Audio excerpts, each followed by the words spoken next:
नामवर सामाजिक कारकुन और टीवी डिबेटर वकार भट्टी साहब हमारे साथ हैं। उमूमन वकार भट्टी का जो स्टैंड है या जो इनका मौकफ है वो कश्मीर के हवाले से सख्त रहा है और यहाँ की सभी मेन स्ट्रीम पोलिटिकल पार्टीज को ये तनकीद का निशाना बना रहे थे। लेकिन आज इन्होंने अपनी अहलिया समेत जम्मू कश्मीर अपनी पार्टी को ज्वाइन किया है। लेकिन हम ये भी जानते हैं कि वकार भट्टी हमेशा अपनी पार्टी को बिलखुसूस निशाना बनाते थे। बहुत शुक्रिया वकार साहब हमारे साथ ज्वाइन करने के लिए इस लाइव ब्रॉडकास्ट में। वकार साहब, शाह फैसल का एक्सपेरिमेंट भी कश्मीरियों ने देखा है, लेकिन उसके बाद काफी सारे जो यूथ है वो होपलेसनेस हो गए और क्योंकि उसके बाद जो हालात बने वो भी देखा। लेकिन आपका मौका बिल्कुल वाजिया था कश्मीर के हवाले से। लेकिन आपने आज अपनी पार्टी को ज्वाइन किया है, डेमोक्रेटिक में आपको बिल्कुल हक है, लेकिन ये भी टैग है अपनी पार्टी को कि ये बी टीम है बीजेपी की, और क्लियर भी पार्टी का स्टांस आप जानते हैं।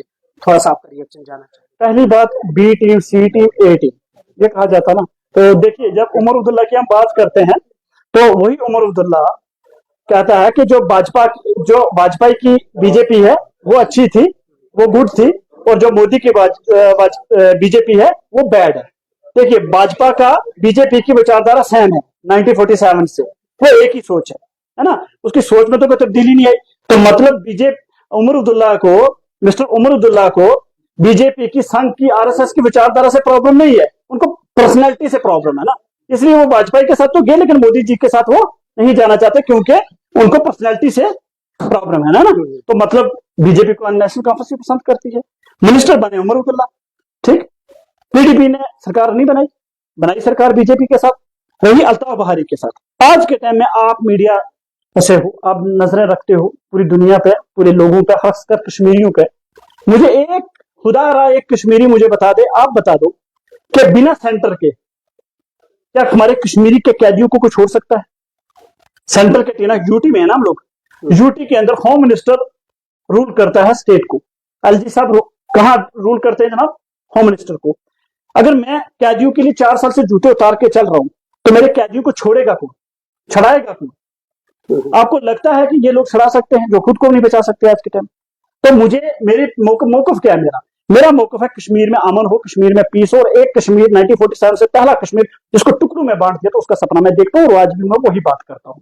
मैं कहता हूँ मेरे इसका मतलब ये कि आप जो अपनी पार्टी को ज्वाइन किए हैं, कि आपका मतलब है कि यहाँ ज्वाइन करने के बाद आप कश्मीरी के नौजवानों की नुमाइंदगी करोगे और जो जेलों में है उनको रिहा करोगे? मैं कह रहा हूँ आखिरी दम तक, जब तक मेरी सांस है तब तक मैं जूते नहीं पहनूंगा, जब तक एक कश्मीरी कैदी भी वहां जेल में रहे। वो यहाँ इस पार्टी में हूं ना। मैंने बोला अल्ताफ साहब को कि अगर आप चाहते हो मैं आपके साथ हूं तो पहले आप मुझे बताओ कि मेरे कैदियों के लिए क्या करोगे। उन्होंने बोला मैंने 2000 कुछ कैदियों को रिलीज करवाया है और जो बाकी हैं इंशाल्लाह उनको भी हम जल्द से जल्द रिहा करवाएंगे, ठीक है। तो उन्होंने बोला जूते भी नहीं, मैंने जूते तब तक नहीं पहनूंगा जब तक बाकी कैदी सारे रिहा नहीं होंगे। देखिए मैं अपने मौकफ के साथ गया, मैंने मौकफ के साथ, मैं किसी के मौकफ को अपने साथ नहीं लिया, मैं मौकफ के साथ उस पार्टी में गया हूं जिसने मुझे एक्सेप्ट किया। मुझे बताइए एमसीआर पीडीपी वाले को पूछिए कि आपने वकार आपके पास यही मौकफ लेके आया, आपने क्यों नहीं उसको लिया? अच्छा, आप गए थे उनके पास? बिल्कुल गया जी, रूही को भेजा हुआ तो मैं भी गया ना बाद में अभी कि मैं आपके साथ काम करना चाहता हूँ लेकिन मेरा मौकफ ये है। उन्होंने बोला कि हम आपके मौकफ के साथ खड़े नहीं हैं। जो जेलों के अंदर वो क्रिमिनल है, वो उनके ऊपर मिलिटेंट है, वो जमाती है, उन्होंने तो कश्मीर में गोली मारी है, लोगों को जाने दी। ये तो उनके कैसे स्टेटमेंट है इन लोगों के। ये पर्दे के पीछे कुछ और बोलते हैं, पब्लिक लाइफ में कुछ और बोलते हैं। मैं कह रहा हूं कि अगर मैं झूठ बोलूंगा अल्लाह ताला आज ही मुझे जिंदगी से मेरा रूह छीन ले। अगर मैं झूठ बोलूंगा ये लोग ये नहीं कहते मुझे कहा, मैं इनके पास गया, हलफ दो कुरान के अंदर, वाहिद पारा के पास नहीं गया मैं कि मैं साथ ज्वाइन होना चाहता हूँ आपके साथ, मैं एनसी के पास नहीं गया कि मैं आपके साथ ज्वाइन होना चाहता हूँ। उन्होंने बोला कि आप किस लेवल पर ज्वाइन होना चाहते हो? मैंने बोला मेरा ये मौकफ है, मुझे और कुछ नहीं चाहिए, मेरे मौकफ के साथ आप क्या एग्री हो या नहीं एग्री? उन्होंने बोला नहीं आप जूते पहन के आइए तब हम आपको एक्सेप्ट करेंगे। तो मतलब मेरे मौकफ के साथ वो नहीं थे। मेरा मौकफ मुझे इजाजत नहीं देता कि मैं उसके साथ जाऊं। मेरा मौकफ को जो एक्सेप्ट करेगा मैं उसके साथ काम करूंगा। आप मेरे मौकफ को एक्सेप्ट करोगे मैं आपके साथ काम करूंगा। आप समझते हैं कि अल्ताफ बुखारी की पार्टी के साथ रह के आप अपने मौकफ को या आपकी जो आइडियोलॉजी बज़ाहिर दिखती थी अभी भी दिखेगी थ्रू, वो आप उसको इंशाअल्लाह मैं आपको वादा देता हूँ। मैं जब जूते उतारा था तो मैंने अल्लाह से, अल्लाह के रसूल से एक वादा किया था कि मैं तब तक कश्मीरी की लड़ाई लड़ता रहूंगा जब तक मेरी सांस है। मैं आज भी यही कहता हूं, जो मेरा मौकफ है वो था और क़यामत तक रहेगा। हमेशा कश्मीरी की बात की है और आगे भी करता रहूंगा, लेकिन कश्मीरी नौजवानों को भी समझना। तो वकार साहब, अनडाउटेडली आपको बहुत सारे यूथ यहाँ पे फॉलो करते थे आपकी आइडियोलॉजी को लेके, आप जो खुल के बात करते थे, लेकिन अचानक आप समझते हैं या महसूस करें कि एक शौक है सर अपने पार्टी को देखिए, ज्वाइन करना। इसी नौजवान से मैं भी पूछना चाहता हूँ ना, यही कल तक टॉफी और दूध की बात करते थे, यही वाहिद पारा को बोलते थे कि इसने हमारे बच्चों को पुलवामा में पैलेट मरवाए हैं, जेलों में डलवा रहा है, आज क्यों उनके साथ हैं? आज इनको क्यों फिदबारा कबूल कर रहे हैं? मैंने तो किसी को मारा तो नहीं। इलेक्शन का रिजल्ट नहीं आया, वो तो हमें नहीं पता कि नहीं, कबूल किया नहीं किया। जो लोग मुझे लिखेंगे वो लिखते पॉलिटिकल पार्टियों वाले, जो मेरे चाहने वाले लोग हैं ना, जो मेरे प्यारे, जो मुझसे इज्जत करते हैं, जो मुझसे प्यार करते हैं, जिन्होंने 15 साल मुझे देखा, वो जानते हैं वकार गद्दारी कश्मीर के साथ नहीं करेगा। गद्दारी होती है मौकफ के साथ, आपके करैक्टर के साथ। जब मैं अपने करैक्टर और अपने मौकफ से बाहर चला जाऊंगा तब मैं गद्दारी करूंगा कश्मीर के साथ। जब मैं अपने मौकफ और अपने करैक्टर के साथ हूं, कश्मीरियों के लिए जो लड़ रहा था, आज भी कल भी लड़ रहा था, आज भी लड़ूंगा और आखिरी दम तक लड़ूंगा, तो मैं गद्दार नहीं हूं कश्मीर का। कश्मीर का गद्दार वो होता कि अगर आज मैं इस टाइम प्रेस कॉन्फ्रेंस के अंदर, मीडिया के अंदर कश्मीरियों को बोल देता तो यार ये कश्मीरी क्या है ना, इसने जिन्होंने जाने दिए ये सारे मिलिटेंट है। मैं क्यों बोलूं मिलिटेंट? ठीक है, क्यों बोलूं? 1 लाख लोगों को जो, देखिए शाह फैसल ने आपने शाह फैसल की बात की। शाह फैसल जब आया मेन स्ट्रीम में, उसने पार्टी बनाई, उसने वही बात की जो कश्मीरी सुनना चाहता था। जब उसने बोला कि मैं सियासत में नहीं हूं, मैं सियासत से बाहर हूं, अब ट्वीट वो किस लेवल पर करते हैं आप जानते हो, मुझे कहने की जरूरत नहीं है। जिस दिन मैं उस लेवल के ट्वीट करूंगा, जिस लेवल की बात करूंगा ना कश्मीरी के लिए, उस दिन कश्मीरी मुझे गरेबान से पकड़ ले। ऐसा तो नहीं कि आपने अल्ताफ साहब के पास पैसे देखे तो आप चले गए? देखिए, जहां तक पैसे की बात है ना सर, पैसा उस दिन मैं ले लेता जिस दिन नए कश्मीर के लिए मुझे भी ऑफर दिया था 2019 में कि आप नए कश्मीर को प्रमोट कीजिए दिल्ली और आपको ना माला माल कर दिया जाएगा। तो क्यों नहीं गया मैं? क्यों नहीं गया? मैं पैदल चलता हूँ सर, मैंने गाड़ी भी बेची हुई है। मुझे पैसों से मतलब नहीं है, मुझे लोगों की जिंदगियों से मतलब है। मैंने अपना भाई खोया हुआ है, मैंने कोविड के अंदर 12 अपने फैमिली के खोए, जिसमें वालिद है, मेरी बहन है, मेरा जीजा है, मेरी फैमिली है, परिवार है। मैं जानता हूँ सर, जब लोगों की जिंदगियां चली जाती है ना, जब लोगों को जेलों में जाते हैं, मैं जेलों में 7 बार रहा हूँ, तो मुझे उनका दर्द पता है। मैं आज कश्मीर के लोगों को बोलना चाहता हूँ, मैंने बोला था मैं चुनाव में आऊंगा इंडिपेंडेंट, चुनाव के अंदर इंडिपेंडेंट आऊंगा, अब मेरा सपोर्ट करो। क्यों नहीं किया लोगों ने मेरा? फिर उस लेवल पर क्यों नहीं लोग बाहर आए?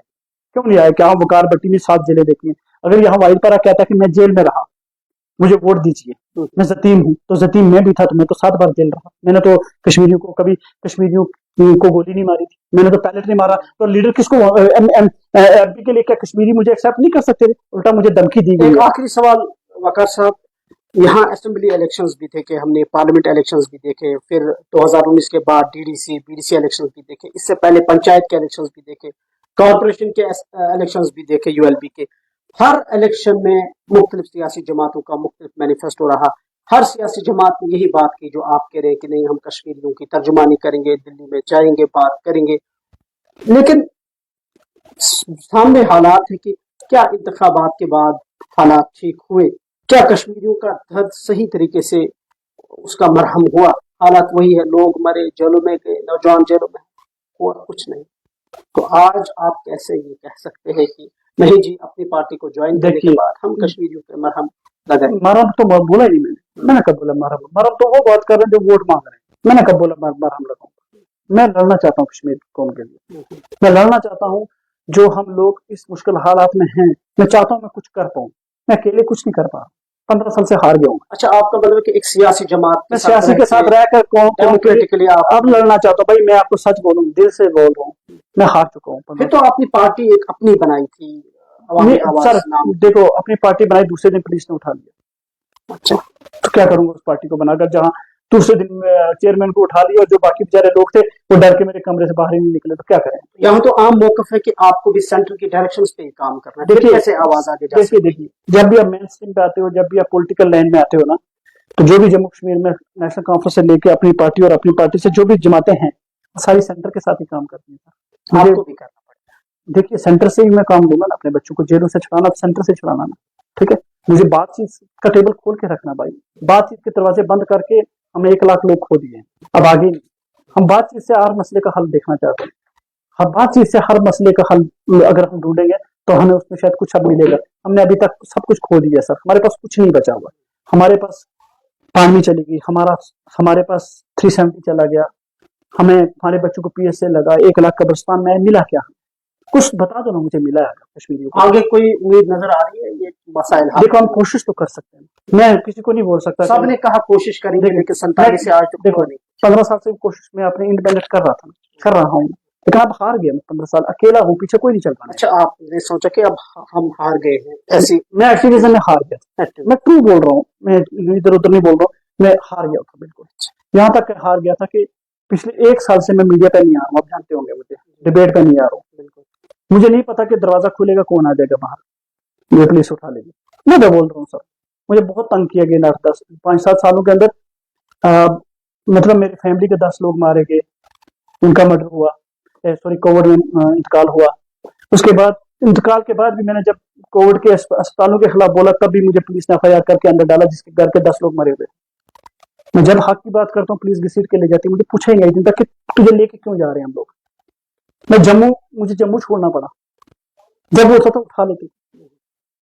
अल्लाह की कसम, अल्लाह के रसूल की कसम कि इन 5 साल 370 के बाद एक भी दिन मेरी माँ ने, मेरे बाप ने, मेरे भाइयों ने चैन से नहीं देखा। एक भी दिन मैंने PDP ऑप्शन था, मैंने PDP ज्वाइन की कि शायद कुछ बेहतर होगा, बट कुछ बेहतर नहीं हुआ। PDP के बगैर और बहुत सारी यहाँ सियासी जमातें थी, जैसे पीपल्स कॉन्फ्रेंस। देखिए पीपल कॉन्फ्रेंस, गुलाम नबी आजाद साहब भी सामने। देखिए गुलाम पार्टी ही क्यों?